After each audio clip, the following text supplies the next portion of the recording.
안녕하세요. 통일코리아 지도자의 문경주입니다. 제가 2회에 걸쳐서 박정희가 기획한 영관급 비밀회담이라는 것을 말씀드렸는데요. 이제 1961년 5월 16일 날 박정희가 쿠데타를 일으키고 나서 바로 그 회담을 준비해가지고 성사되기는 아마 8월쯤부터 7월에서 8월쯤부터 시작이 된 걸로 전해지고 있어요. 근데 그 회담의 목적이 많은 사람들이 어떻게 생각하냐면 미국이 그 박정희의 쿠데타를 반대하고 있으니까 자칫 잘못하면 미국에서 체포명령이 내릴 가능성이 있잖아요. 그 쿠데타를 인정하지 않는다면. 그러면 박정희가 이제 영락없이 죽는 거죠.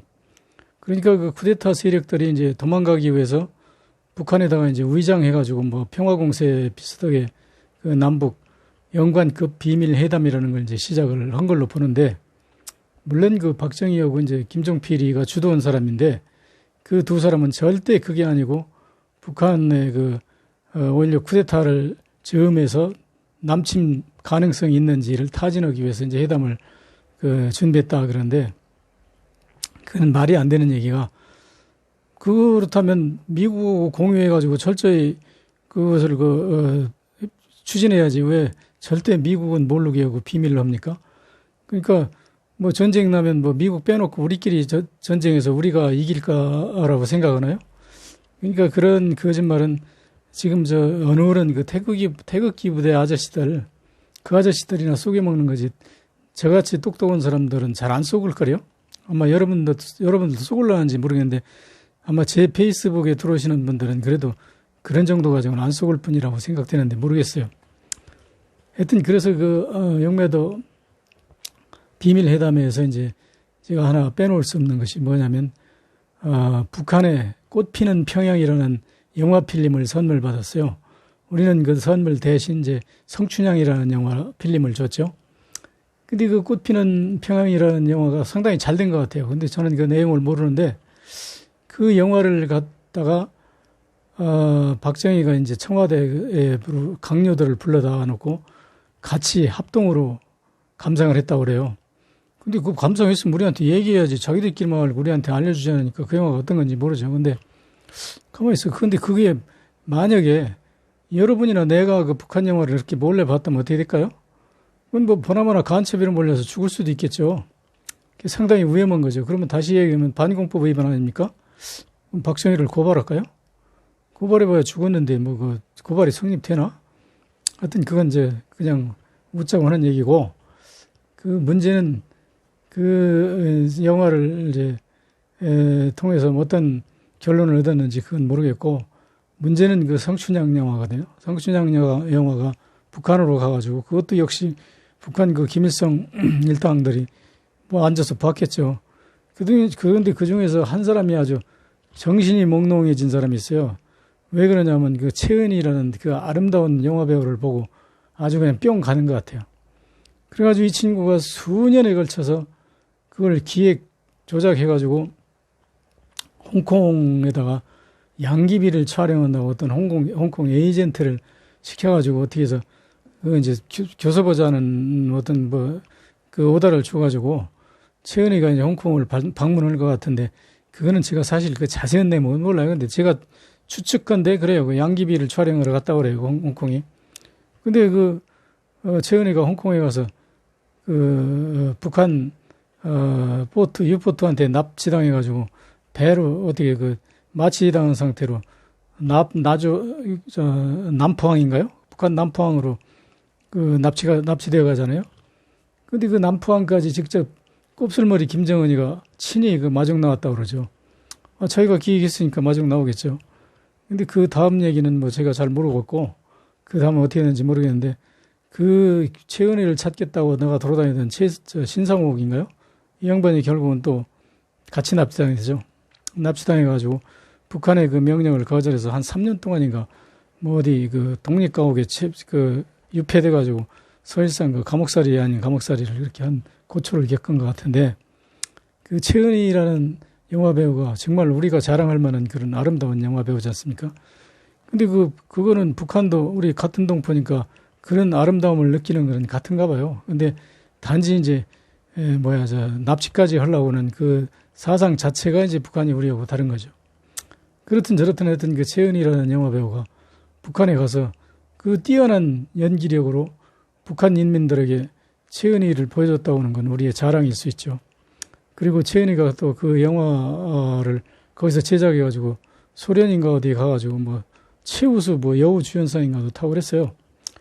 근데 하여튼 그런 건 자체하고 우리가 좋은 의미에서 소위 그 문화의 공유, 문화의 교류, 이것을 서로 남북 간에 이제, 좋은 무드로 그렇게, 교환했던 그 영화가 한 배우를 상당 기간 불행하게 만들었다고 하는 그 자체는 이 세상에 어떤 흐름이 우리 인류가, 감히 상상도 못한 일이 벌어질 수 있다고 하는 게, 여러분과 나의 그 공통적인 우려죠. 하여튼 그런 의미에서 그 영화에 이제 그런 용매도 회담에 그런 에피소드가 있었다고 하는 거고, 또 우리가 아까 웃자고 한 얘기지만 우리가 영화를 봤으면 반공법으로 처벌받아서 이제 우리 죽을 수도 있는 그런 사건을 대통령은 버젓이 청와대에서 볼 수 있는 그런 그 법의 융통성, 이것이 이제 소위 우리나라의 법의 신축성이라고 하는 건데, 사실은 그 법이라는 게요, 우리가 이 삶을 영위하는 데 있어서 가장 적절한 방법의 기준을 정한 게 그 법률이거든요. 그래서 우리가 다른 말로 바꾸면 법을 지키기 위해서 우리가 사는 게 아니라 우리가 살기 위해서 법이 있다고 할 때 그 법은 만능이 아니라 하나의 그 기준이라는 거. 그것을 그러기 때문에 법에 의해서 무조건 처벌받고 무조건 어떻게 한다고 그러면 판사가 필요 없죠. 그냥 법에 정해져 있는 대로 뭐 영화 봤으면 너 잡아다 가두고 뭐 이렇게 하면 되겠죠. 그런데 판사가 정해진다고 하는 것은 법에 그렇게 정해져 있음에도 불구하고 이게 정당하냐 아니냐를 판사가 공정하게 이제 검증을 하는 것이죠. 그래서 이제 형벌을 주거나 아니면 면제를 주는 것이죠. 근데 우리나라에는 그런 권한도 없는 그 윤석열이 같은 사람이 예를 들어서 피의자를 가해자로 만들고 가해자를 피의자로 만들고 이따위 신축성을 발휘하는 나라가 바로 우리나라 아닙니까? 그래서 이런 것이 왜 그러냐면 모든 권력은 국민으로부터 나온다고 하는 게 헌법 정신이에요. 거기 다 있는데도 불구하고 여러분이나 내가 똑똑지 못해가지고 혼자 잘난 척은 다 하지만 이 민족과 더불어 어떤 그 공통적인 분모를 만들어내는 그 역량이 부족해서 그러기 때문에 오늘날까지 이런 그 사회의 어떤 모순들이 존재하고 이렇게 된다고 할 때 여러분과 우리는 그런 것을 탈피하고자 저도 이런 그 자리를 마련하는 거고 또 여러분도 그래서 저희 그 페이스북에 매일 한 100여 번씩 이렇게 와서 보시는 거 아닙니까?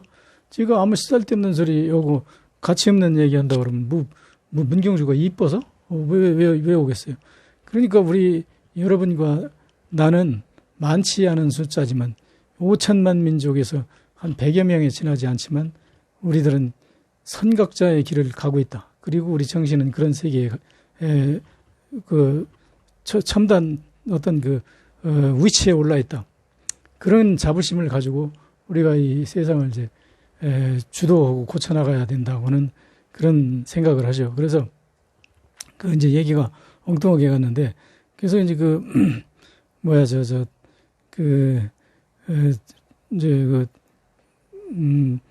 황태성이를 잡아다가 이제 중앙정부에다 놓고, 영화나 모든 그 작품에서는 황태성이, 김종필이 비슷한 사람을, 황태성이한테 집어넣어가지고 둘이 대화하도록 했다고 그렇게 지금 발표하지 않습니까? 근데 사실은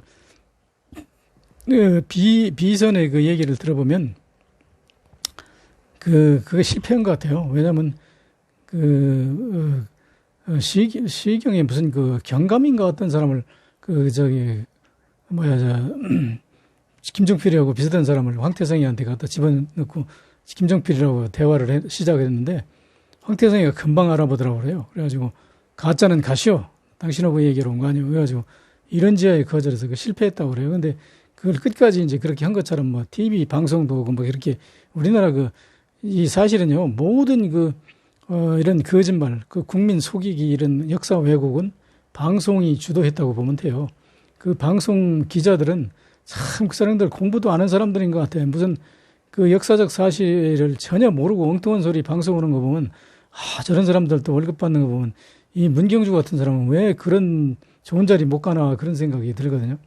그래서 그게 이제 기회의 어떤 포착하는 능력 그런 게 이제 저한테 없기 때문에 그렇다고 이제 생각이 드는데 하여튼 그렇게 해서 왜곡된 역사인데 그래서 실질적으로는 김종필이하고 황태성이하고 직접 여러 번 면담을 했다고 하는 게 정설인 것 같고 또 김종필이도 어떤 때는 기자 질문에 한두 번 만났다고 황태성이를 만났다고 그렇게 얘기하다가 어떤 때는 전혀 만난 사실이 없다고 그러니까 여러분 알죠?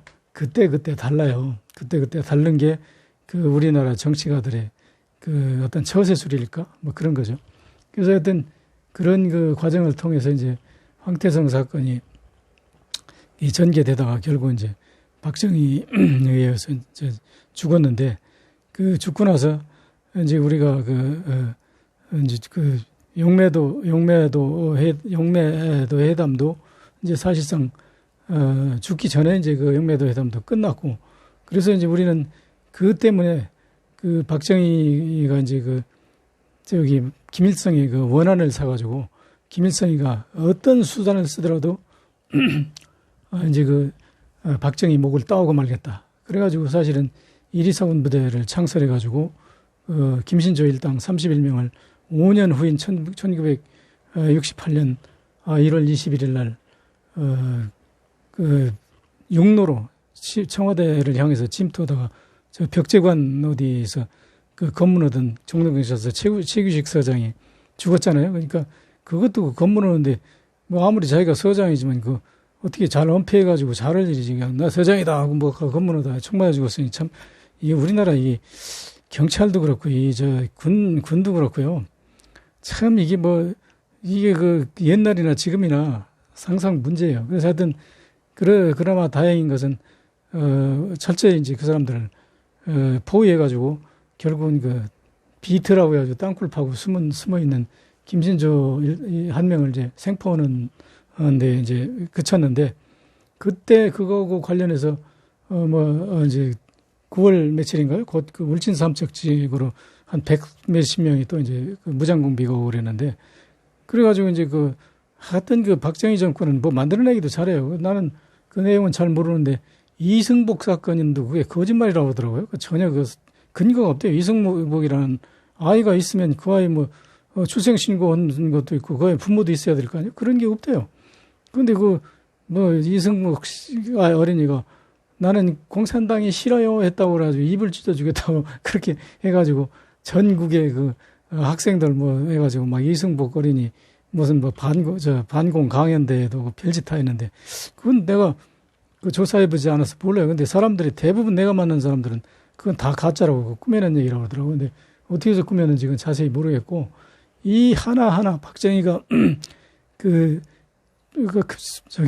감행해온 역사의 어떤 고비마다 거짓말은 아주 고비마다 다 있거든요. 그래서 제가 전번에도 말씀드렸지만 저는 무장 간첩이 제가 사는 데는 서산군 팔복면이고 그쪽에 건너가 태안면인데 태안 쪽으로는 무장 간첩이 여러 번 들어왔어요.